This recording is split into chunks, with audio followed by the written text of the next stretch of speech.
Good morning. ওয়ার্ল্ডের সমস্ত মার্কেটই positive আছে এবং এশিয়ান যে মার্কেটগুলি, Asian market, Hang Seng, Nikkei, Shanghai সমস্ত পজিটিভেই খুলেছে আজকে এবং পজিটিভেই চলছে। এবং তার সাথে সাথে গিভ নিফটিও পজিটিভে খুলেছে, স্লাইটলি পজিটিভ। তবে সমস্ত মার্কেটে একটা পজিটিভ ট্রেন্ড দেখাচ্ছে, যার ফলে হয়তো মার্কেট আজকে সামান্য পজিটিভে খুলতে পারে এবং পজিটিভে থাকার সম্ভাবনা থাকতে পারে। যাদের কাছে কিউপিড আছে, সিইউপিআইডি, আগের দিন খুব ফোর্সফুলি এবং খুব সেলিং প্রেসার ছিল, 20% লোয়ার সার্কিটে বন্ধ হয়েছে।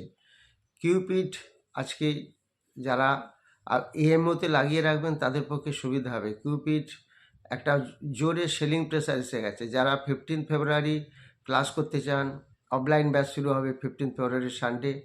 যারা ইন্টারেস্টেড তারা হোয়াটসঅ্যাপে যোগাযোগ করবেন।